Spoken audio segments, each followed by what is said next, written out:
Halo semuanya, di video kali ini kami dari PWT Undercover ingin membahas tentang isu parkir di Kabupaten Banyumas yang kian hari kian menyebalkan gitu ya. Isunya makin ramai diperbincangkan, bahkan perdebatannya juga semakin ramai. Gak hanya perdebatan di sarana parkir, tapi juga perdebatan yang lebih gila itu perdebatan di dunia online gitu ya. Ada di sosial media, Instagram, sosial media Facebook, dan juga mungkin sosial media yang lainnya. Bahkan media-media mainstream atau media-media besar juga sudah cukup banyak gitu ya yang membahas, dan beritanya tuh hampir diupload setiap hari gitu. Artinya ini sudah menjadi keresahan publik, dan seharusnya kita sebagai masyarakat Banyumas bisa terus menggaungkan ini agar isu parkir di Kabupaten Banyumas ini bisa cepat reda, bukan karena apa-apa tapi karena bisa diselesaikan. Kami di PWT Undercover sebenarnya sudah cukup sering ya membahas isu parkir.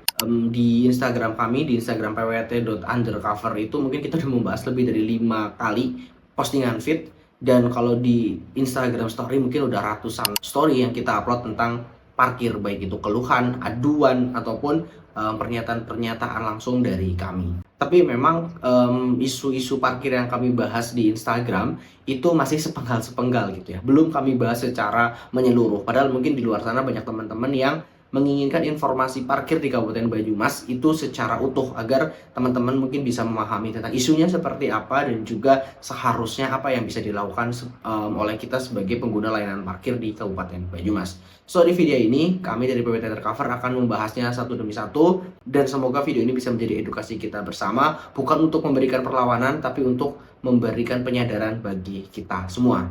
So tonton video ini sampai akhir. Di bagian pertama ini, kami akan membahas tentang permasalahan parkir di Kabupaten Banyumas. Jadi secara sederhana, permasalahan parkir di Kabupaten Banyumas itu hanya ada 3, teman-teman. Yang pertama itu adalah tentang definisi parkir itu sendiri. Lalu yang kedua adalah tentang lahan parkir ilegal. Dan yang ketiga adalah tentang juru parkir ilegal atau jukir ilegal. Kita bahas dari yang pertama tadi ya, tentang definisi parkir. Sebenarnya ini singkat aja. Definisi parkir itu sudah ada di dalam Perda tentang parkir gitu ya. Itu adalah Perda nomor 4 tahun 2021. Intinya, parkir itu didefinisikan sebagai ketika kita misalnya menggunakan sepeda motor gitu ya. Ketika kita berhenti dan lalu kita turun meninggalkan motor, itu definisinya parkir. Jadi sebenarnya di sini ada sedikit kelonggaran gitu ya. Ketika teman-teman misalnya berhenti menggunakan motornya, lalu teman-teman parkirkan motor itu, teman-teman meninggalkan motor itu, nggak peduli jarak dari teman-teman ke motor itu berapa meter gitu ya, walaupun misalnya 5 langkah, 10 langkah, atau 100 meter, ya teman-teman sudah berkewajiban untuk membayar parkir. Jadi ya itu problemnya. Tapi ternyata dari segi definisinya seperti itu. Cuman yang menjadi salah adalah ketika misalnya teman-teman berhenti tapi nggak turun dari kendaraan tuh. Karena kan banyak misalnya teman-teman yang naik motor boncengan gitu ya, yang pakai motor tetap di motor, lalu yang mengendarai motor itu turun beli makanan atau misalnya sekedar ke minimarket sebentar gitu ya.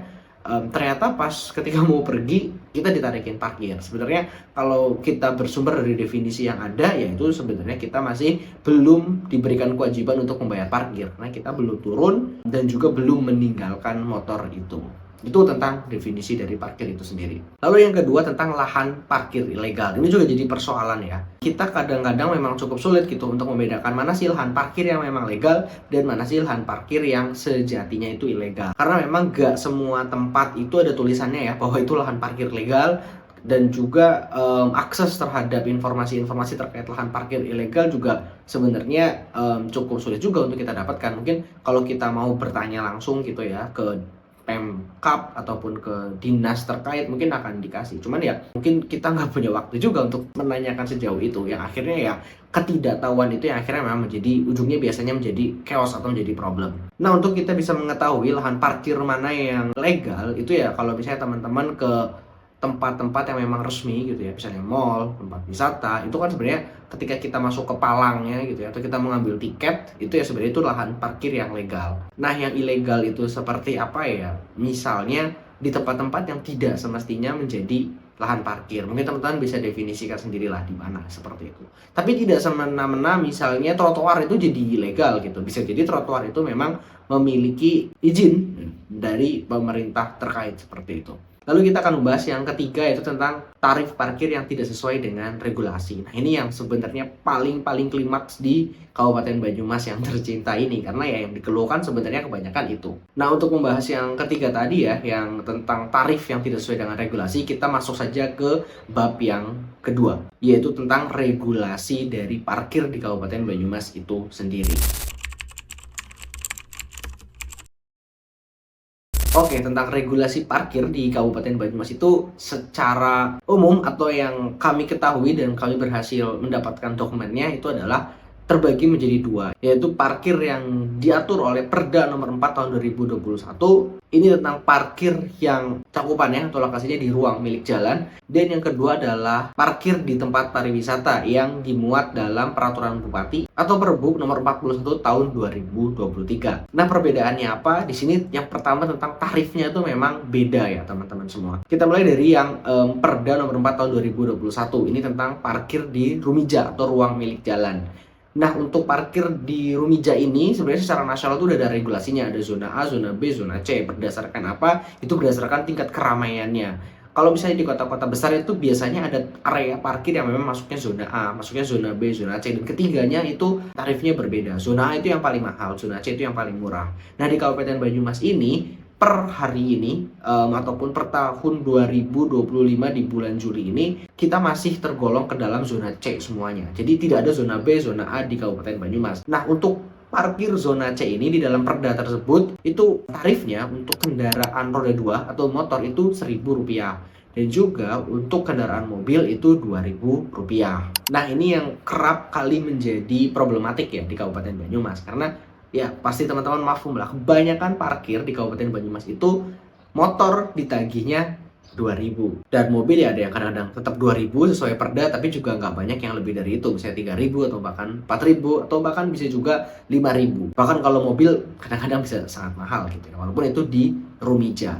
Nah, yang pertanyaannya sekarang Rumija itu apa? Jadi Rumija itu kan tadi ya singkatannya ruang milik jalan, artinya lahan-lahan parkir yang memang masih berada di pinggiran jalan itu sendiri. Kayak misalnya tadi di awal saya sempat menyebutkan trotoar tuh bisa jadi nggak ilegal kalau memang di situ ada izinnya, bahwa di situ ruang milik jalan yang ada di situ dibolehkan atau diperuntukkan juga untuk sebagai lahan parkir, walaupun biasanya itu tidak yang pedestrian untuk orang berjalan gitu ya. Nah, lalu pertanyaannya, Rumija ini akan sejauh mana gitu ya?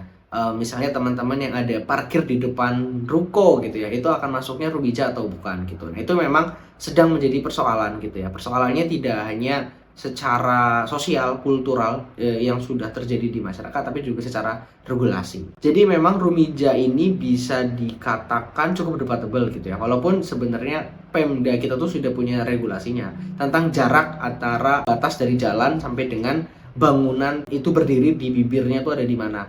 Nah, itu biasanya itu akan masuk ke ruang milik jalan. Jadi walaupun itu sudah masuk ke tanahnya dari ruko itu, tapi ketika itu masih ada di lokasi yang ditentukan, itu sekian meter, itu akan masuk tetap tarif Rumija gitu ya, atau zona C. Jadi tetap kendaraan motor itu Rp1.000.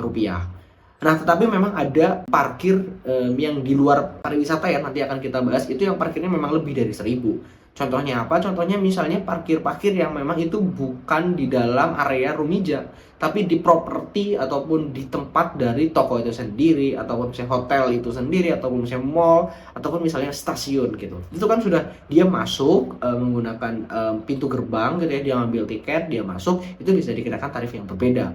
Bahkan misalnya rumah sakit, stasiun, itu dia bisa menerapkan tarif yang berapa kali lipat lebih mahal dan bahkan bisa per jam.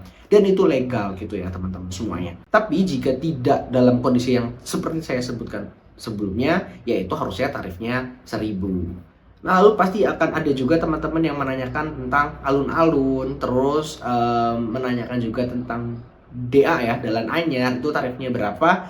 Nah, itu sebenarnya akan berkaitan dengan regulasi yang selanjutnya yang dimuat dalam Peraturan Bupati atau Perbuk nomor 41 tahun 2023. Kenapa tadi saya sebutkan alun-alun, terus DA atau Dalan Anyar yang berada di area Menara Teratai itu akan berkaitan dengan regulasi ini, karena regulasi ini itu tentang zona parkir ataupun tarif parkir di area pariwisata. Nah, di pariwisata yang diatur dalam Perbup nomor 41 tahun 2023 tadi, itu tarif motor itu Rp3.000 dan tarif mobil itu dari Rp4.000 sampai dengan Rp5.000.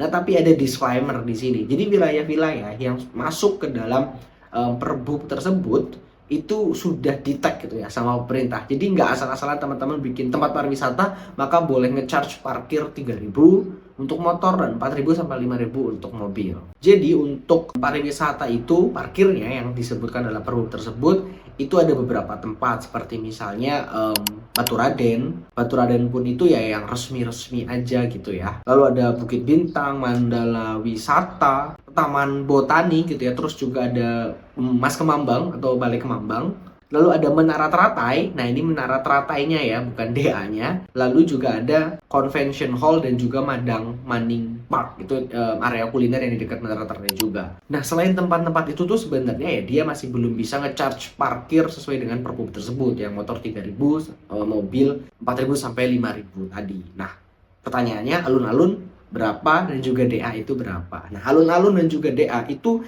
masih belum termasuk ke dalam area pariwisata. Jadi sebenarnya itu adalah tentang rumija atau ruang milik jalan. Jadi parkir di tempat alun-alun itu ya seharusnya masih 1.000. Lalu di DA Jalan Anyar yang sekarang banyak sekali pedagang kaki lima di situ, itu ya di situ juga 1.000 seperti itu teman-teman. Karena memang ya itu bukan pariwisata yang dicantumkan di dalam Perbup nomor 41 tahun 2023 tadi. Jadi di sini pasti akan banyak salah kaprah. Walaupun memang Pemkab kita terutama di Sub itu sedang memikirkan parkir-parkir di area yang seperti itu, misalnya di alun-alun ataupun di DA. Kenapa? Karena ketika itu dimasukkan ke dalam zona parkir rumija yang tarifnya 1.000, sebenarnya rada kurang fair gitu ya. Karena teman-teman yang ke situ tuh quote on quote tujuannya ya sebenarnya berpariwisata gitu. Perbedaannya ya ketika teman-teman parkir di tempat wisata dan yang non pariwisata kan durasi parkirnya panjang.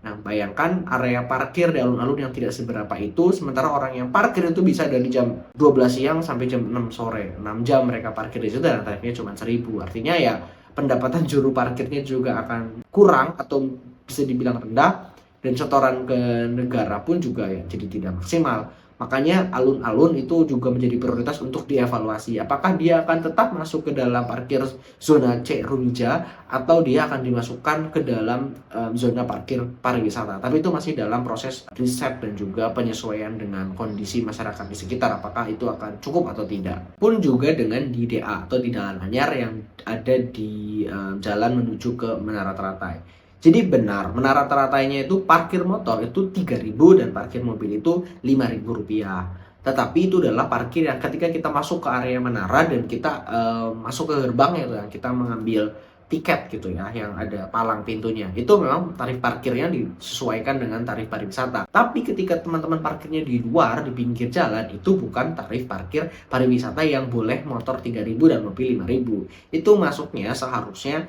adalah motor 1.000 dan juga mobil 2.000. Tapi kondisinya memang ini hampir mirip dengan di alun-alun. Jadi benar regulasinya bahwa seharusnya 1.000 dan teman-teman berhak untuk membayar 1.000 ketika menggunakan motor. Tetapi memang peruntukannya di situ memang masih sedang disesuaikan. Karena kebanyakan orang yang ke situ ya teman-teman yang ingin berpariwisata, mungkin berpariwisata kuliner. Nah, maka dari itu ya bisa jadi sama ketika teman-teman ke DA atau ke Jalan Anyar itu parkirnya itu bisa jadi ya teman-teman datang jam 6 sore, pulangnya jam 12 malam. Itu 6 jam dan teman-teman hanya dikenakan parkir 1.000. Nah, itu yang masih menjadi debatable lah. Dan sama seperti di alun-alun, DA juga akan menjadi satu tempat yang akan dibahas oleh Pemda kita. Kira-kira tarif parkir yang tepat itu seperti apa, ataupun mungkin nanti akan dibuatkan kantong parkir tambahan, atau juga mungkin parkirnya akan disentralisasi di area Menara Teratai. Itu yang mungkin akan dilakukan dan tentunya akan ada penyesuaian tarif, mungkin akan mengikuti tarif pariwisata atau bahkan tetap ada di parkir rumija dengan nilai ataupun dengan tarif yang 1.000 untuk motor dan 2.000 untuk motor. Nah, dari persoalan-persoalan tentang tarif parkir yang tidak sesuai itu sebenarnya ada apa sih gitu ya? Kenapa hal ini itu bisa terjadi gitu ya? Nah, permasalahan tentang mengapa ini bisa terjadi kita bahas di bab selanjutnya. Oke, jadi kenapa tentang tarif parkir dan juga permasalahan-permasalahan lain sebelumnya ya, seperti jukir ilegal dan juga lahan parkir ilegal, bahkan definisinya itu juga tidak jelas gitu ya. Termasuk regulasinya yang paling penting itu bisa terjadi karena memang Pemda kita itu masih kekurangan sumber daya lah untuk bisa menertibkan itu semua. Mungkin teman-teman mendengar lah tentang isu ormas ada di belakangnya atau apapun itu, tapi ya sebenarnya itu cerita klasik gitu ya. Ada apapun dan ada siapapun di belakangnya ketika instrumen yang ada di Disub itu kuat, ya seharusnya itu bisa tetap, ditertibkan gitu ya, dan tidak untuk menghilangkan ormas tersebut, karena ya sejatinya ormas tersebut juga tetap bisa berpartisipasi asalkan regulasinya bisa diatur dengan baik. Tapi memang seperti yang tadi saya sebutkan, instrumen yang ada di Pemkab kita, terkhusus di Disub itu masih memang kurang gitu ya, dari segi anggaran, lalu juga Disub itu tidak punya kewenangan untuk menindak secara langsung, dan yang ketiga ini yang paling klasik ya, juru parkir itu sendiri yang kadang-kadang memang cukup cerdas gitu lah. Kita nggak mau menganggap yang seperti apa, tapi ya bisa dibilang mereka juga cukup cerdas dalam memanfaatkan peluang yang ada seperti itu. Walaupun mungkin penertiban parkir itu bisa dibilang sederhana gitu ya, tapi sebenarnya harus ada anggaran yang mumpuni juga di situ ya. Misalnya dalam hal operasional, mereka keliling untuk melakukan sidak ke semua titik, pasti ada cost itu yang dikeluarkan, lalu juga untuk misalnya membuat sarana sosialisasi, tentunya membutuhkan anggaran, dan di Dishub kita itu masih kekurangan di dalam sumber daya untuk menunjang hal itu. Lalu tadi soal tidak bisa menindak langsung ya, iya karena ada hal yang seharusnya dikerjakan oleh polisi dan seharusnya dikerjakan oleh misalnya Satpol PP, dan Disub tidak ada di ranah itu. Artinya ketika Disub pun langsung menindak, maka Disub itu salah juga gitu. Jadi bukannya ingin menyelesaikan masalah, justru bisa menambah masalah yang baru. Maka dari itu ya bisa dibilang sejauh ini masih belum maksimal. Dan untungnya Pemkab kita sepertinya mulai mendengarkan ya tentang keluhan-keluhan ini, dan ada sedikit langkah yang akan dilakukan, entah itu akan efektif atau tidak, tapi setidaknya itu adalah upaya yang positif untuk dilakukan. Nah, itu akan kita bahas di bab selanjutnya. Jadi permasalahan-permasalahan yang ada di sub tadi, itu Pemda sekarang mulai melihatnya dan mulai membuat satu terobosan. Terobosan itu dalam bentuk Satgas atau Satuan Tugas Parkir di Kabupaten Banyumas. Jadi Satgas itu dibentuk untuk menjawab 3 hal tadi ya, yang menjadi kendala di sub dalam mengatasi persoalan parkir di Kabupaten Banyumas. Yang pertama tentang isu anggaran. Nah, Satgas ini akan dibekali dengan anggaran yang semoga cukup gitu ya. Lalu yang kedua tadi saya sebutkan tentang Disub yang tidak bisa melakukan penindakan langsung. Nah, di Satgas ini nanti akan ada beberapa elemen, diantaranya polisi, kepolisian gitu ya. Lalu ada Disub itu sendiri dan juga Satpol PP. Artinya 3 instansi itu bisa bekerja sama, jadi tugasnya bisa saling berbagi, dan di situ fungsi penindakan juga bisa langsung dilakukan, entah itu oleh polisi ataupun oleh Satpol PP. Sementara di sub bisa tetap menjalankan fungsinya sesuai dengan regulasi yang ada. Nah, strategi dari Satgas ataupun dari Pemkab itu akan seperti apa yang nanti akan dijalankan oleh Satgas, itu setidaknya ada 3 hal yang kami dengar gitu ya. Yang pertama itu akan adanya aplikasi khusus. Ini aplikasi di sub, isinya apa? Isinya itu cukup menarik gitu ya, karena di dalamnya akan ada list juru parkir. Jadi juru parkir yang legal itu ketahuan siapa, dan juru parkir yang ilegal itu ketahuan siapa. Jadi kalau misalnya teman-teman lapor gitu ya, ada fotonya, di foto ini jukirnya, atau misalnya ada video viral yang tentang juru parkir yang narik tarif parkir tidak sesuai, itu di sub pemerintah atau mungkin masyarakat jika nanti boleh mendapatkan akses, itu cukup mudah untuk kita analisa. Oh, ini ternyata jukirnya ilegal. Oh, ternyata ini jukirnya legal, cuman kesalahan dia adalah tidak sesuai dengan tarif, seperti itu. Lalu di aplikasi juga akan ada informasi tentang titik-titik lahan parkir yang memang legal dan juga ilegal. Nah, ini juga sama skemanya. Kalau nanti misalnya masyarakat punya akses ataupun tidak, misalnya di sub itu kita lapor itu, maka bisa langsung mudah itu tinggal tag GPS-nya sekarang di mana. Ya di situ kita ketahuan di situ lahan parkirnya legal ataupun legal. Karena kalau ilegal ya bahkan kita nggak berkewajiban untuk bayar, seperti itu ya. Dan isu yang selanjutnya yang juga saya dengar terkait perbaikan parkir di Kabupaten Banyumas, itu akan ada pilihan pembayaran ataupun metode pembayaran parkir secara cashless gitu ya. BI, Bank Indonesia yang di Purwokerto itu juga sudah menawarkan kerjasama informasinya untuk menggunakan kris gitu, dan mungkin juga akan bisa menggunakan e-money, flash, Breezy gitu ya, atau kartu pembayaran non tunai.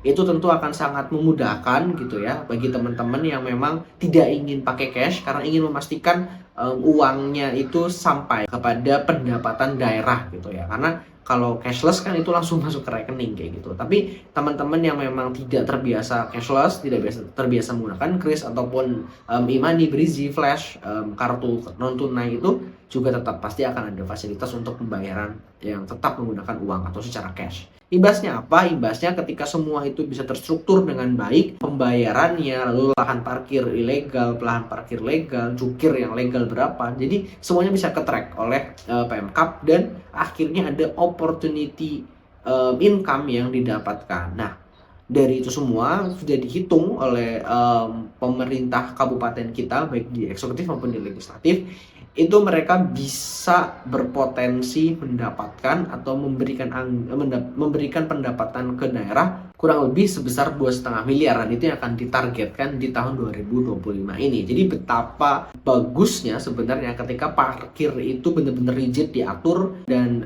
semuanya sesuai dengan regulasi dan semuanya masuk ke kas negara, ya pendapatannya lumayan 2,5 miliar itu bisa menjadi modal untuk Banyumas terus melakukan inovasi-inovasi kebijakan terkait lahan parkir misalnya ataupun hal-hal yang bersentuhan langsung dengan masyarakat seperti itu. Dan tentunya ketika kita sebagai masyarakat semuanya itu benar-benar legal gitu ya dan masuk ke negara, tarifnya juga tidak memberatkan, tentu kita akan sangat happy untuk menggunakan layanan parkir di Kabupaten Banyumas.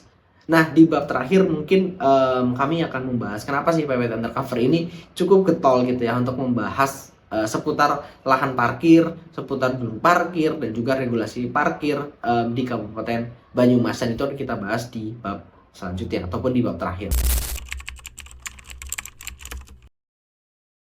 Jadi kenapa PWT Undercover ini cukup sering membahas isu parkir, yang perlu kami garis bawahi dan kami tekankan, sebenarnya kita tidak ingin melawan siapapun. Kita tidak ingin melawan para juru parkir, kita tidak ingin melawan pemerintah, misalnya Dishub gitu ya, ataupun misalnya pemerintah yang ada lebih di atas yang misalnya bupati, wakil bupati, tentunya tidak. Kami tidak ingin menyerang siapapun, tapi yang ingin kami sampaikan adalah kita ingin sama-sama hidup berdampingan di Kabupaten Banyumas dengan cara yang lebih menyenangkan seperti itu, tidak saling merugikan. Apalagi ketika yang terjadi adalah masyarakat dengan masyarakat ribut. Itu kita seperti diadu domba oleh entah siapa seperti itu. Padahal kita sama-sama masyarakat kecil, sama-sama masyarakat sipil, tapi ya kita berantem hanya karena sesuatu yang sebenarnya sudah diatur tapi pengawasannya ataupun pelaksanaannya itu belum maksimal. Karena sebenarnya kami juga ingin juru parkir itu tetap ada dan legal gitu. Karena itu juga mau tidak mau adalah salah satu pekerjaan yang bisa dikerjakan oleh masyarakat di Kabupaten Banyumas, terlebih dengan era sekarang ya, in this economy yang lowongan pekerjaan itu cukup sedikit, cukup minimal. Juru parkir itu juga bisa menjadi satu pilihan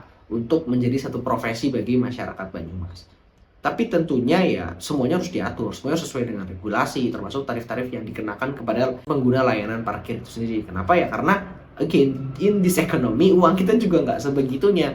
Terlebih dengan UMR yang ada di Banyumas yang juga segitu gitu ya. Sulit untuk kita bisa bilang banyak, ya kalau parkirnya kita di-charge lebih dan lebih, ya itu sangat memberatkan untuk masyarakat Banyumas. Terlebih ya masih banyak juga teman-teman kita di Banyumas yang mendapatkan penghasilnya masih di bawah UMR. Karena kalau semuanya tertib, semuanya sesuai regulasi, ini tuh akan menjadi satu hal yang sangat menyenangkan, yang ini bisa dinikmati bersama gitu ya. Misalnya tadi ya, Pemda atau pemerintah juga akan mendapatkan income baru gitu ya dari parkir yang legal, dan mungkin nilainya justru akan meningkat karena tidak ada kebocoran income tersebut ke pihak-pihak lain dan semuanya bisa masuk ke Pemkab. Lalu juru parkir juga bisa mendapatkan penghasilan yang pasti dan juga penghasilan yang mungkin lebih berkah gitu ya. Karena di situ tidak ada uang-uang tangisan gitu ya dari masyarakat, tidak ada uang-uang keluhan dari masyarakat, semuanya fresh, semuanya bisa dinikmati karena fair gitu ya. Jadi ya mungkin itu akan jadi income yang berkah seperti itu.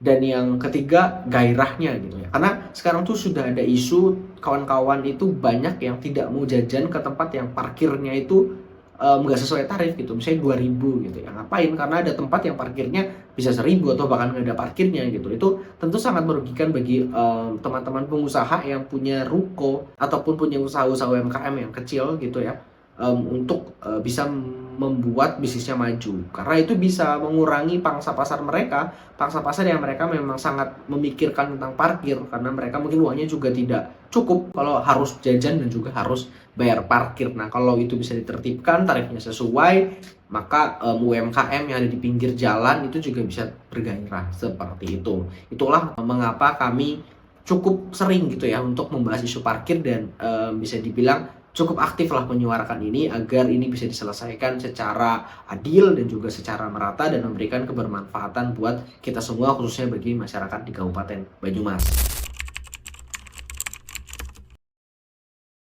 So, terakhir mungkin yang bisa kami sampaikan, semoga isu parkir yang negatif ini di Kabupaten Banyumas bisa segera selesai gitu ya.